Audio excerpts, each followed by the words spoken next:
Howdy everybody, I'm Harvey Media, and welcome to my bookshelf.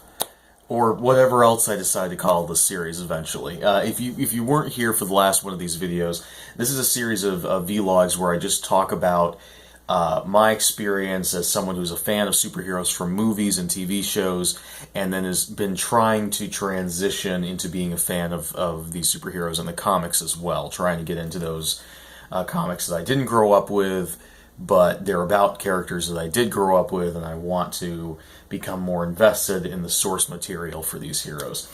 Because when I read a book and it's adapted into a movie, I tend to be very snobbish about the book, and I want to have the authority, I guess, to be snobbish about the comics as well. I don't know. But it's something that I want to do, and I figure that you guys might be interested in seeing that, either because you're trying to make that transition as well, or because you're a comic book fan who wants to see the material that you like through the fresh eyes of a newbie. So for today's video, I wanted to go back to some of the very first comics that I ever read when I was first trying to get into comics. This is back before high school. My grandmother would take me to bookstores and comic book shops in her area, and we got to pick up some stuff, and these are some of the first books I ever picked up. This one, huge coffee table size book, this one, JLA Secret Origins. It's done by Alex Ross and Paul Dini. Alex Ross is the guy who does all these really awesome, hyper-realistic, painted illustrations of comic book heroes. If you spend enough time on the internet looking for comic book illustrations, or on the forums, or even in comic book shops, you'll see a lot of Alex Ross's work. He's not as popular now as he once was, but at the time that I bought this book, this guy's work was everywhere. He's extremely famous and very well loved in the comic book community. Also, Paul Dini is the writer of this book. He is one of the main writers from Batman the Animated Series, the creator of Harley Quinn. Really cool guy. This book is actually tailor-made. It was tailor-made for me at the time. It was, it's a series, it's made for people who are unfamiliar with comic books, and it just introduces you basically to a lot of key figures in the DC universe. And each character gets a full 2 pages of painted artwork. Let me see if I can hold the phone and this book at the same time. You see that beautiful, beautiful artwork there? These are the 2 pages for Superman's origin. Batman, of course. That whole thing. Look at that beautiful artwork.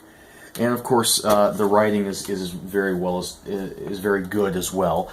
It's very simply retelling the origin stories of each of these heroes, while from a first-person perspective, either from the hero themselves, like Batman and Superman tell their own story, or from a third person, like Barry Allen's wife tells his story, or who else? Wonder Woman's mother tells her story, that sort of thing. It's very cool stuff to read, and it got me much more excited about the grandeur and the mythos of the DC universe, and something that I'm still getting into to this day. Obviously, I ended up being in a lot more Superman and Batman stuff than I ever was with anybody else in the book, but I'm making headway with that now. But very much, I highly recommend that book for anyone who is new to comics and wants to get kind of a really good idea about what the DC universe is like and what these characters are like. And I would also recommend it if you're already a comic book fan and you just like really good artwork, or if any of this stuff looks pretty to you. It's nice. Hopefully you will treat yours better than I treated mine when I was a kid, because this thing is in very bad shape. Look at that. The other book that I wanted to point out here is actually not on my shelf at the moment. I don't know where it went. So we're going to look at a different book. Yay, unscripted! Yay, unscripted! The other book that we're going to look at is this book up here. This is a book, Batman in the 60s. Honestly, I have no idea why I ever picked this book up. Not that it's bad, I just don't remember why I picked it up. again, this is one of those times when I was going to a comic book shop with my grandmother, and it was just a local comic book shop. This is also seen better days. This is a lot of wear and tear. And at the time, they hadn't done as good a job as they currently have. You have a lot more options now if you're getting into comics, but at the time they hadn't done as good a job as they currently have with releasing Batman's history. There were a lot of good books featuring Batman, the current run on Batman at that time, but they hadn't done a whole lot of stuff, hadn't released a whole lot of trades cataloging Batman's history. Nowadays you have Batman Chronicles, the Showcase Presents series, all kinds of different things to collect storylines from the 60s, the 70s, the 80s. But back in the day, they didn't have that much. So instead, they released these little sort of best-of collections for each decade. And this was Batman in the 60s. And I guess I probably got it because one of the things I like about Batman is the Adam West TV show. I know that's unpopular for Batman fans to say, but it's a really good show. And so I wanted to see the comics that kind of inspired that. And this is an interesting book. It's a best-of book from the 60s, and so it's... The 60s, you find when reading it, it was a very weird time. Because in the beginning, you read a lot of the comics that... Some of the comics from the very beginning of the book are actually adapted almost word for word and scene for scene into the 60s TV show. But the difference is the comics don't know that they're funny. The comics are just telling these stories because those are the types of stories that they would tell at the time. And then the TV show took those stories, retold them on the screen with kind of a wink wink and a nudge nudge. But a lot of people don't understand that they didn't have...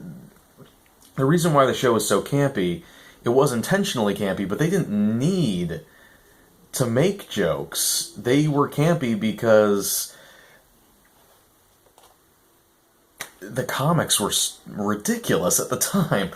On top of that, you have weird elements like after the Adam West show premieres, suddenly they start drawing Batman to look more like Adam West. They give him the yellow oval around the bat for starters.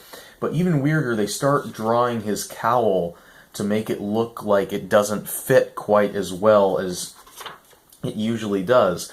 Look, it's always riding up on his nose there.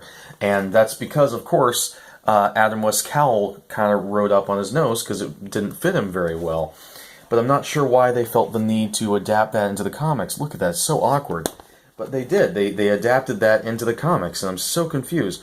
And then there's these other storylines where they killed off Alfred in the 60s? Yeah, Alfred got killed and then came back to life as a psychic supervillain. And then you get the first appearance of Poison Ivy. Bet you didn't know Poison Ivy, such a creepy, modern, interesting modern-day supervillain, actually first appeared in the 60s, and her motivation was that Batman thought other people were prettier than her. So she wanted to get revenge because she was the prettiest. Yep. Of course, many people don't know this, the 1960s TV series was actually the place where Barbara Gordon's version of Batgirl first appeared. So you get to see her being incorporated into the comics for the first time. And her adventures. Robin starting to move out of the cave and starting to go on his own for his own adventures. And the very final story, suddenly everything just takes a huge whiplash turn. For at the very end of the 60s, going into the 70s, DC Comics felt like the goofy antics of the early 60s weren't relevant anymore, and they wanted to reconstruct things. So like I was talking about in a previous video, where nowadays, because Marvel has deconstructed DC for so many years, DC feels like they have to deconstruct themselves. Well, this is not the first time that happened. This happened back in the 60s.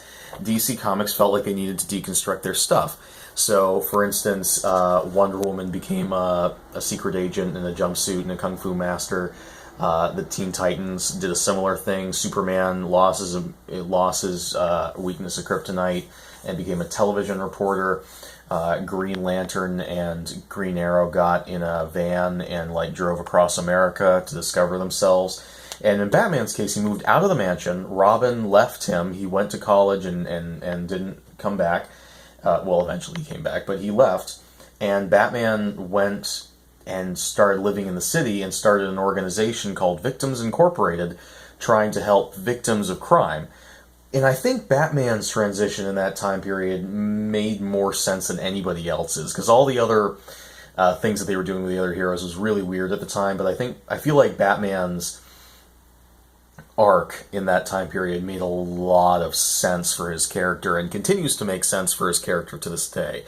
I've said it before, and I'll say it again, if I ever do a tribute video for Batman like I did for Superman back in the day, that Batman's thing is that he's the patron saint of victims. He was a victim of a violent crime when he was a kid, and he's constantly trying to protect people that were in that situation that he was in, because no one was there to protect him at the time, or to protect his parents.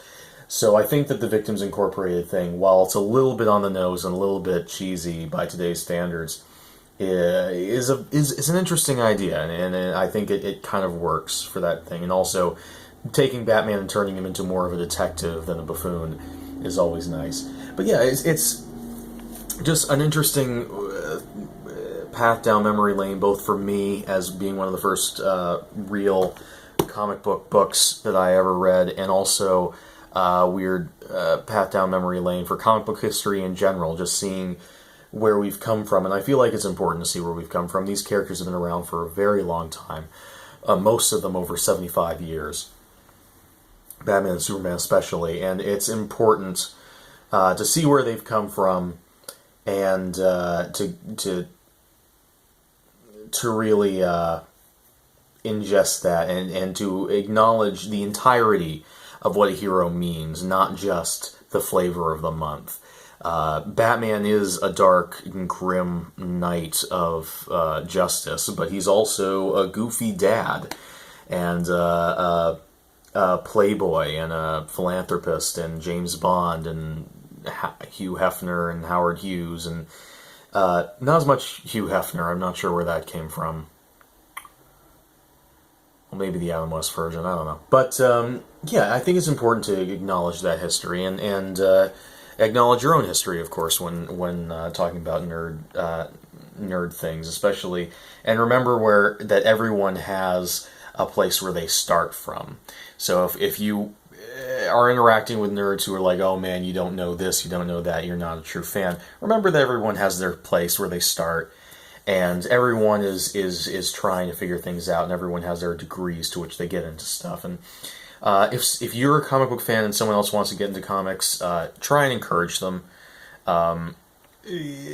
Figure out places for them to go to.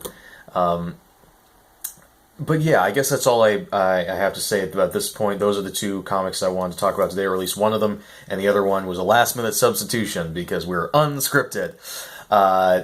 So I hope that if maybe you heard something that you were interested in, or if you already know about this stuff, you're interested to see my take on these things. I do recommend both of these books, especially Batman in the 60s, for just the weirdness of it, but also JLA Secret Origins. If you're new to the DC Universe, you don't know much about them, and you want to bone up on who these characters are before the DC Cinematic Universe kicks off with the Justice League movies and everything like that. So, yeah, that's all I have to say for right now. Thanks for watching. We'll see you guys next time. I'm Harvey Media, and I'll see you all later.